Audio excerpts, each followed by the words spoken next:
Хайырлы ирте, илнең төп телеканалында Татарстан яңалыклары, эфирда Чулпан Әмири безнең бүгенге чыгарылышты.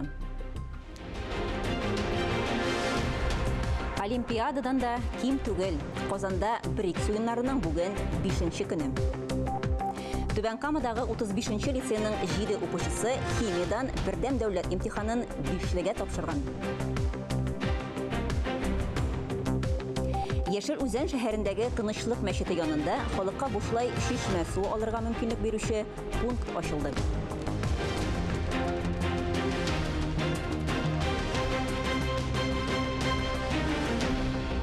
Җәйнең 1-нче айы июньнең дә уртасына килеп җиттек. Республикада һава торышы бу айның нормасын 16 градуска узып китә. Шул ук вакытта синоптиклар фаразы буенча, әгәр июльдә Татарстанда шундый эссе булса, корылык башлану куркынычы бар. Халык сынамышларына карасак, бүген 17 июньдә яңгыр яуса, ул 2-3 көнгә сузылыр дип көтелә. Синоптиклар бүген исә көндез урыны белән кыска вакытлы яңгыр фаразлый.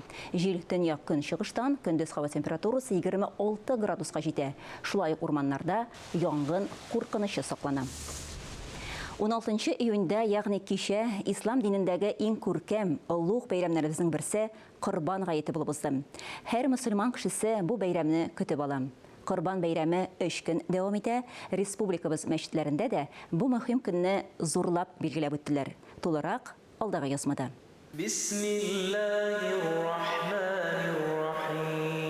Ел сайын Татарстанда гаит намазының төп урыны Казан булса, быел ул Әлмәт шәһәренең яңартылган Үзәк мәчетендә узды. Аллаһу акбар, ла илаһа. Анда Татарстан Республикасы рәисе Рөстәм Миңнеханов катнашты. Аның котлавын Татарстан мөфтиенең беренче урынбасары Кол-Шариф мәчете имам-хатибы Илфар хәзрәт Хәсәнов җиткерде. Бу мөкаддәс көннәрдә дөньяның барлык мөселманнары күңелләрен һәм уйларын Мәккә тарафына юнәлтеп, шиксез рәхмәте өчен бөек Аллаһны олылап гыйбадәт кыла. Корбан чалу 3 көн, 16, 17 һәм 18 июнь көннәрендә дәвам итә. Корбан ул карабә, ул якынлашу дигән аңлата. Ул Аллаһ субханаһу ва тааля беренче чиратта Аллаһ субханаһу ва тааля якынлашу дигән аңлата. Мәҗлесләр оештыралар, чөнки беләбез бу елны гаилә елы булганлыктан да бик күп гаиләләр шалтыратты. Коръәндә бит Аллаһ Раббыбыз әйтә: "Әстәгъизу биллаһи, әгъузу биллаһи минәш шәйтанир раҗим, фасалли ли раббика ванхарди." Раббың ризалыгы өчен намаз укы һәм фәкыйрьләрне, мискиннәрне шатландыру өчен корбан чал ди. Намаз беткәч, иртәнге сәгать 10-нан кичкә кадәр шәһәр буйлап бәйрәм узды. Яңгыр ява башлады. Бер кеше таралмады, зонтиклар да ачмый. Аллаһ рәхмәте бит бу яңгыр диеп, кеше кабул итеп алды аны.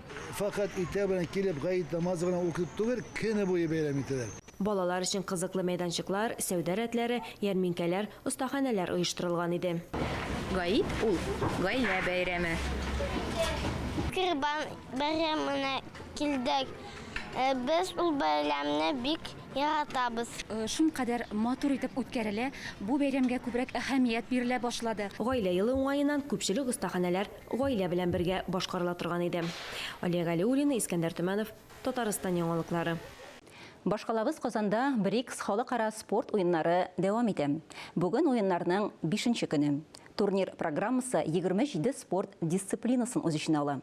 Алар арасында волейбол, бадминтон, көрәш, билбау көрәше, бокс, шахмат, футбол, нәфис гимнастика һәм башкалар бар. 90 илдән килгән 5000-гә якын спортчы көч сынаша.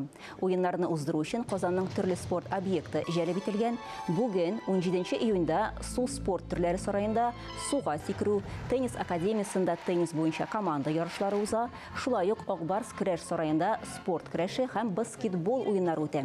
Исегезгә төшерәбез, Казанда БРИКС уеннарын ябу тантанасын 23 июньдә Сабантуй бәйрәме белән бергә уздырырга планлаштыралар.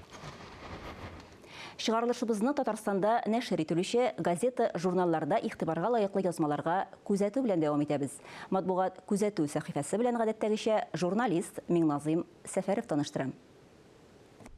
Хәерле көн, мөхтәрәм телевизор караучылар. Ниләр турында зурлап язалар? Ни дип борчылалар? Нинди фикерләрне алга сөрәләр? Татар матбугатындагы язмалар турындагы сөйләшүне дәвам итик. Сары төскә сынлык бирүче Шәһри Казан газетасы укучыларның ушын алырга теләп инде. Беренче битенә апам суррогат ана була аласыңмы дигән баш исем урнаштырган. Чит ил сүзләрен бик үк аңлап бетермәгәннәр өчен бу җөмләнең татарчасын да китерергә кирәктер. Ул булайрак яңгырый. Апам безгә бала табып бирә аласыңмы? Хәер, акча өчен чит ят кешеләргә бала табып бирү галәмәтләре турындагы кинолар күп чыкты сыңгараларда. Ә хәзер бу теманы Шәһри Казан газетасы шәйнәргә булган. Ике куш бит буе язмада кешегә бала табып бирүнең бөтен нечкәлекләрен кузгатканнар. Нәрсә дисең инде? Аллаһ кушмаган эштән башкасы да җитәрлек бит бу дөньяда. Әйе, кемдер балалы булу өчен миллионнар түли, ә кемдер табып үстергән газиз баласы махсус хәрби операциядә харап була. Тормышның ачысын, тешесен күп татыган Ленур Биктимиров турында укыгач, башка шундый фикер килә. Сабар районының Тимершек авылында туып үскән егетнең тормыш юлы безнең халыкның язмышындагы типик күренеш инде ул. Каты яраланып исән калган егет бүген дә табиблар рөхсәт бирсә, кабат шунда китәм дип тора. Монысы да тормышчын барлыгы. Татарстан башкаласы дөнья күләм спорт үзәгенә әверелде. Казанда үткән атнада БРИКС уеннары башланып китте. Атарым Татарстан газетасы бу вакыйганы беренче битеннән башлап биргән. Дөньяның 93 иленнән 5000гә якын спортчы ярыштыруның артында зур сәясәт ятканын яшереп торасы юк. Европа илләре һәм АКШ Россияны кысрыклауның барлык чараларын күреп яткан бер чорда, әлеге чылганыс буҗрасын менә шундый чаралар белән генә изеп буласын күбебез аңлыйдыр. Алдагысын Аллаһ белә. Киләсе елның февралендән эшләүче пенсионерларның пенсиясе индексацияләнәчәк. Минималь хезмәт хакы күләме 22 000 сум тәшкил итәчәк. Кыскасы, миллионлаган Россия гражданыны матди яктан үзен яхшырак хис итә башларга тиеш. Владимир Путин бу уңайдан ресурслар бар, ягъни хөкүмәт акча эзләп интекмәячәк ди.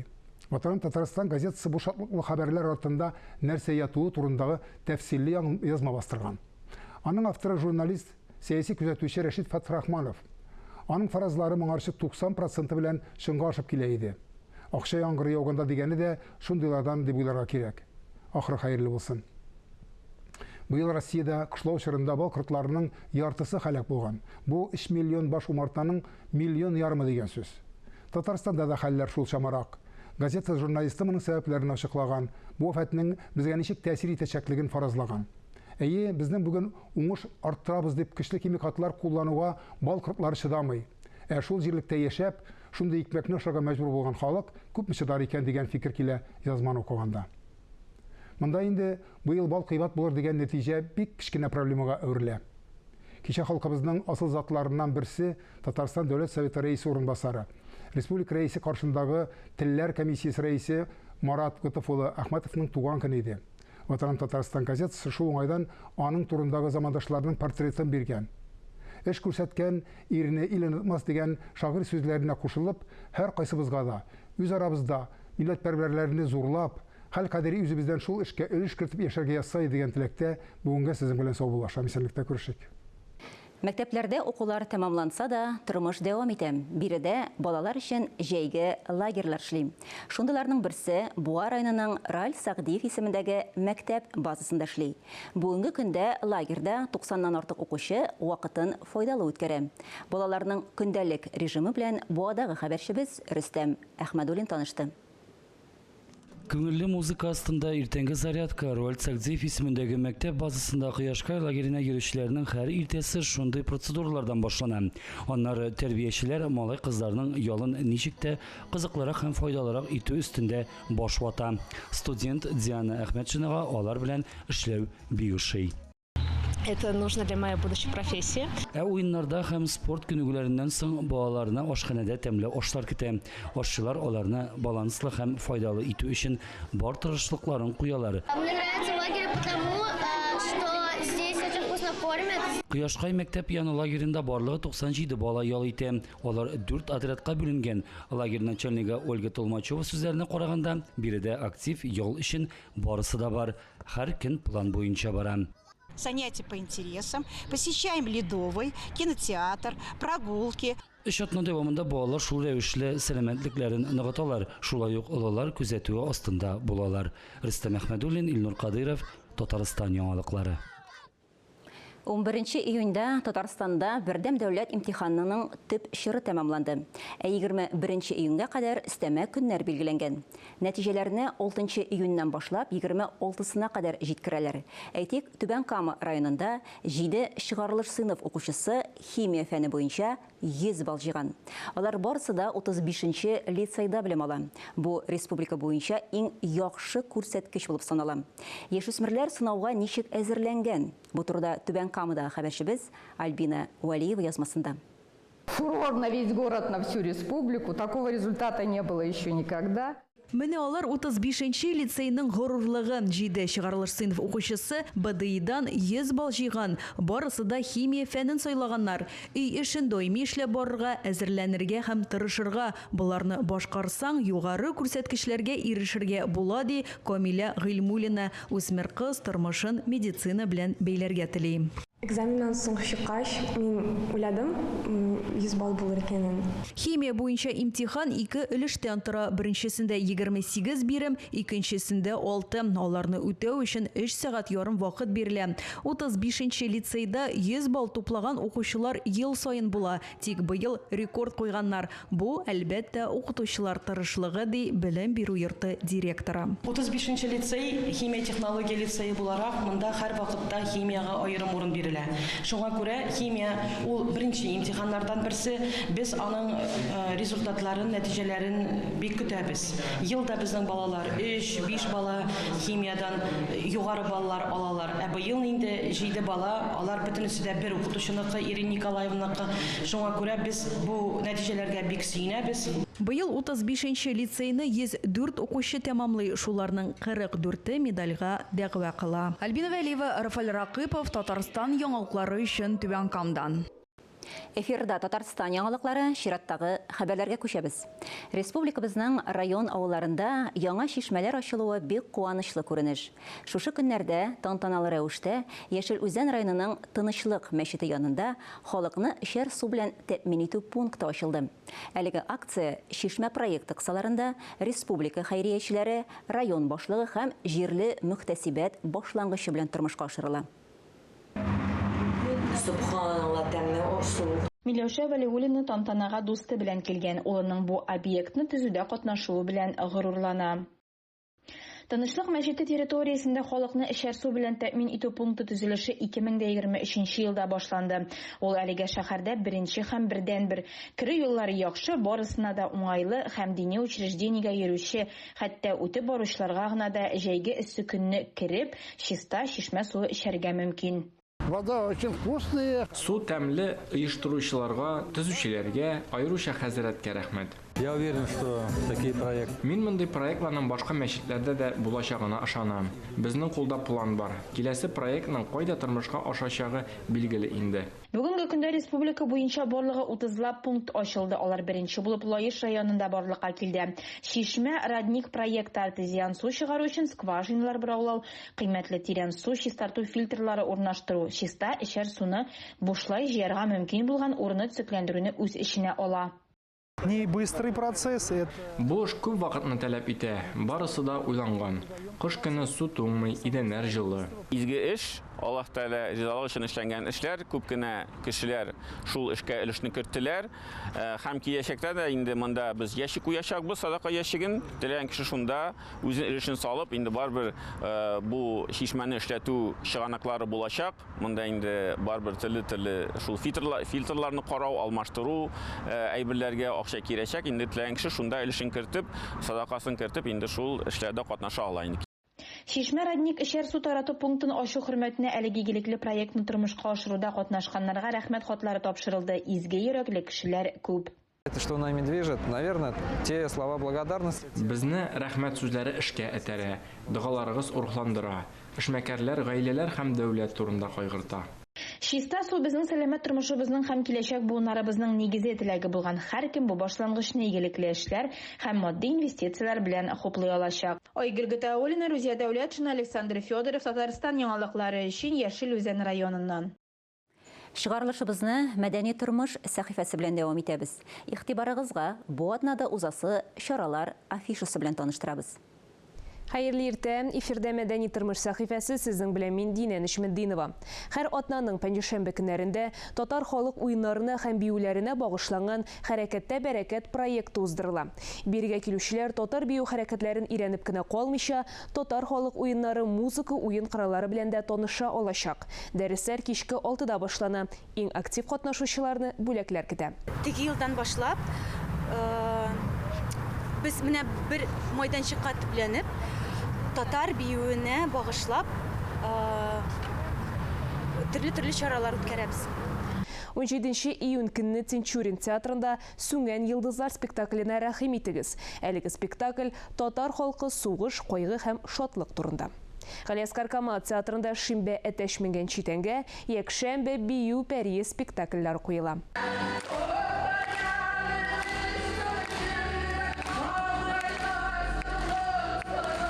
Шимбә көнне Габдулла Кариев театрында «Ал җилкәннәр» спектакле булуы көтелә. Асол белән Грей хикәяте Кариев театры сәхнәсендә гадәти булмаган форматта тәкъдим ителә. Тамашачы үзе дә спектакльдә катнашучыга әйләнә. Зал диңгезгә әверелә.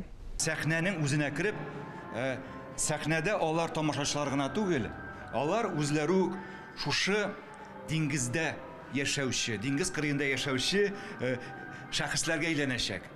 Шоллы театрында мәхәббәт турында бәян иткән «Бик сагынсаң» әгәр спектакле уйнала. Яшьләрнең уен көлке, моңлы һәм шаян җырларга төренгән, тамашасы яратуның төрлелеген чагылдыра. Быел бик татар философы, күренекле педагог, дин белгече Габдрахим 30 имәнинең тууына 260 ел. Шул уңайдан Казан Кремле музейында күргәзмә ачылды. Биредә кунаклар күренекле шәхеснең шигъри кулъязмалары һәм дини фәнни хезмәтләре белән якынрак таныша ала. Бу атнага мәдәният дөньясына кагылышлы яңалыклар менә шундый иде. Мин Динә Нишметдинова сезнең белән киләсе атнага кадәр сау булашам.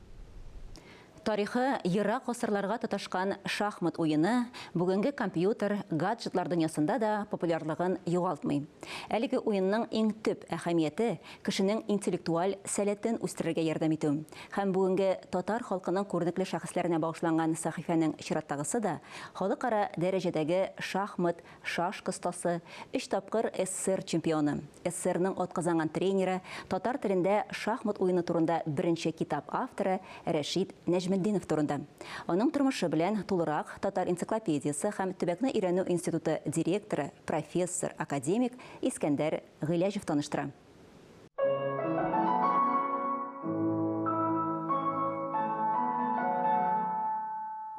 Без шахмат өлкәсендә дан казанган милләттәшләребез һәм якташларыбыз белән горурланабыз. Алиса Галләмова, Артур Юсупов, Гата Камскина бөтен дөнья белә.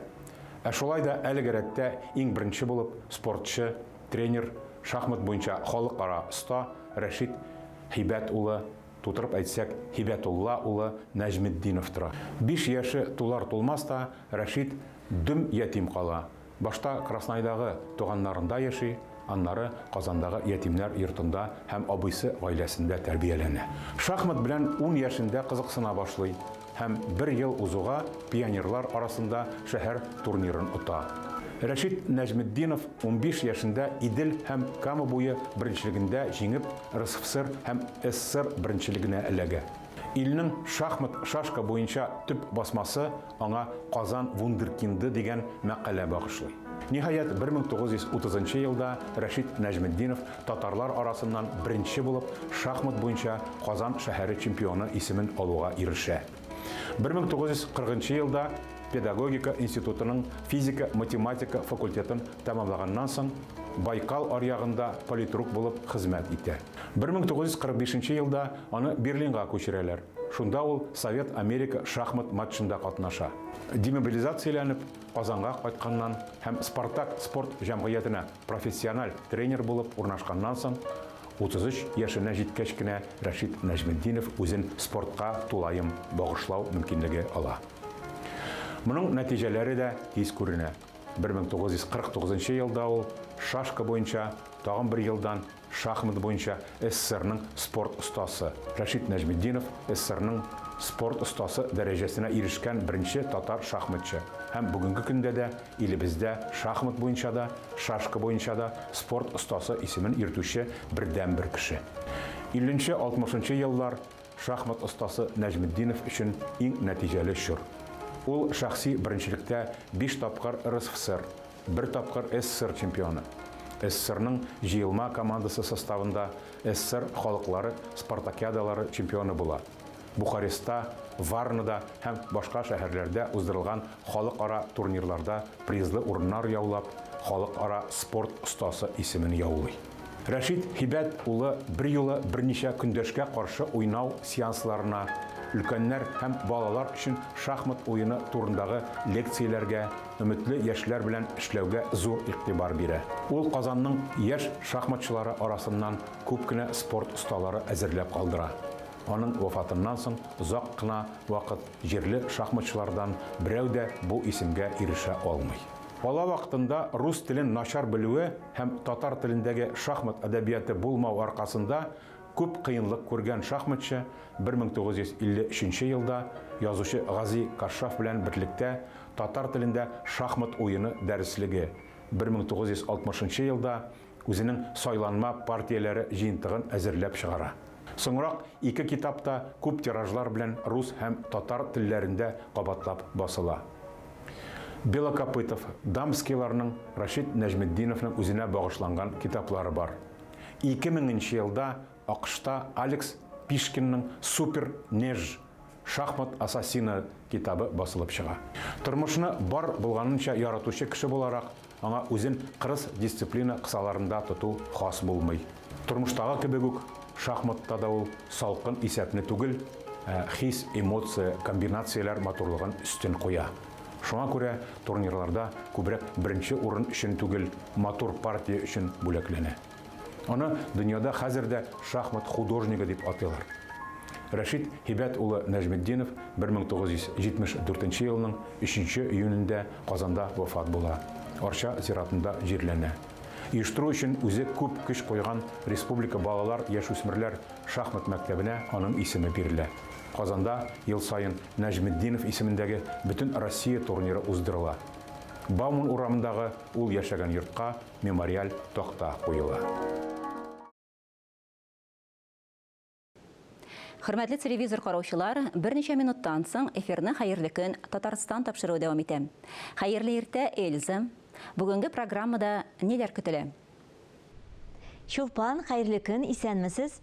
Бүген студиябызда кунакка без Илшат Вәлиевне көтәбез. Тамашачы белән җырчы арасында булган элемтә нечкәлекләр турында без аның белән әңгәмә кырырбыз. Илшатның төпле фикерләре барлык тамашачыларга да кызыклы булыр дип уйлыйсы килә. Инде берничә минуттан соң хәерле көн Татарстан тапшыруын карарга онытмагыз. Хөрмәтле телевизор караучылар, бүгенге яңалыклар чыгарылышы тәмам. Игътибарыгыз өчен рәхмәт.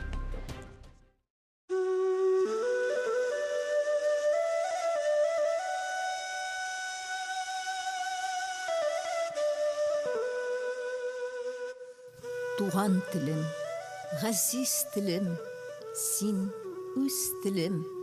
Синдә фәһем, синдә гырфан, синдә гыйлем. Авазлары ерак-ерак бабамнарның, ишетсеннәр иде шуны балаларым. Мең дулкынлы дәрьяларның бер дулкыны, йотам диеп саклап торам мең упкыны.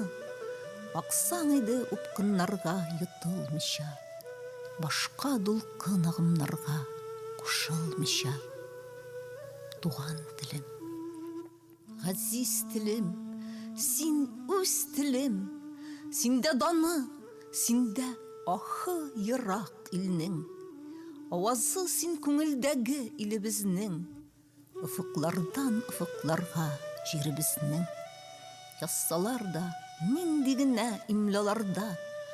Үз агышың, үз тавышың дәрьяларда. Югалтмыйча саф, моң тулы тавышыңны. Телим тере дулкын булып агышыңны.